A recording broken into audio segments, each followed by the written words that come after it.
Okay, good afternoon and welcome to Yeshiva YouTube. Iyun with Benzion. I'm Ben Lang. Today we're doing Kiddushin Daf Samachay number 65. I want to focus on the Mishnah on Samachay at Aleph 65A2 in the Art Scroll, where the Mishnah says, "Ha'omer liisha kidashtich, v'hi omer lo kidashtani." He says to a woman, "I'm married to you." She says, "No, you're not." What's the halacha? Who asur b'krovoseh v'hi muteres b'krovov? The halacha is that vis-a-vis the man, we believe him. And therefore, if you're married to a woman, you can't be married to her sister, you can't be married to her mother or daughter, other relatives. And the Mishnah says the other case, the same case, the other way around. He omeres kidashtani v'hu omer lo kidashti hu muter b'krovoseh v'hi asur b'krovov. I'm going to leave off. The Mishnah continues for a couple more lines, but I want to just discuss these first couple lines over here. This is what Rashi and a lot of the commentaries on the Gemara explain. So a concept called Shavise Nafshe Chaticha D'Isura. Basically, it means that if I declare something asur to myself, I say I'm married to a woman, you're not married to that woman. You can't be married to that woman because there's no two witnesses, so you can't be with that woman. But also, you're forbidden to her relatives because vis-a-vis that woman, you're trusted. Now, it's important to note, the Mishnah says only, he says, I'm married to you, and she says, you're not married to me. It's important that the Mishnah added that line. Both of these cases are where there's a contradiction between the supposed husband and the supposed wife. And there needs to be that contradiction. Why is that? And I believe this is a really important lesson, is that when there's only one voice, when there's only one opinion, eventually that will become the truth. This is a lesson for governments worldwide. It's a bona fide proof to the democracy of the United States. I believe Judaism goes hand in hand with democracy of the United States. Judaism believes 100% free speech.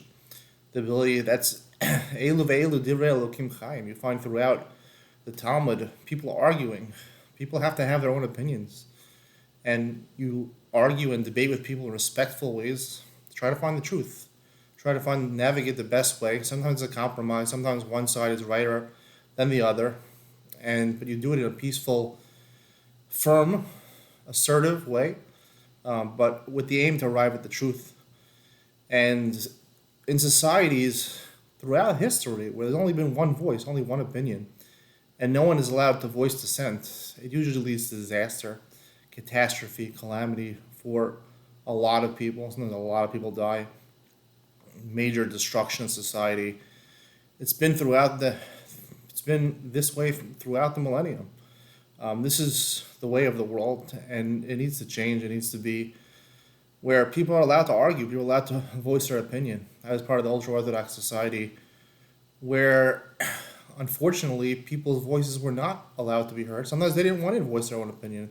They just wanted to rely on what the Gadol said, what the leader of the generation said. And it's important, in a respectful manner, to have your own opinion. Even if the Gadol or the biggest rabbi says something, you're allowed to have your own opinion. Doesn't mean you should call the other person names. Doesn't mean you should rant against the other person, but you can respectfully disagree. And it's important to note that in the Mishnah over here, where the Mishnah is saying that the man says one opinion, and the woman disagrees. Because if the woman didn't disagree, and she remained silent, it's implied from the Mishnah that she also would be forbidden to his relatives. That's just the way it is. Because when there's only one voice, that's what everyone believes. Everyone will believe it. Now, of course, halakhically, according to the truth, you need two witnesses in order to consummate a Jewish marriage. They can't be with each other for technical purposes. But in terms of the rest of society, forbidding these people to each other's relatives, if the woman didn't remain silent, or in the second case, if the man would remain silent when the woman's claiming they're married, it would lead to catastrophe. It would lead to everyone believing one side. It's important to note that it's only because the woman stuck up for herself she's able to marry this man's brother or marry this man's father or son, and vice versa in the second case. So that's a really important lesson to learn from this Mishnah. Stick up for yourself, whether you're a man or a woman. Obviously, it's easier to stick up for yourself as a man, but a woman also has to learn to stick up for herself in times when she's not protected by a man.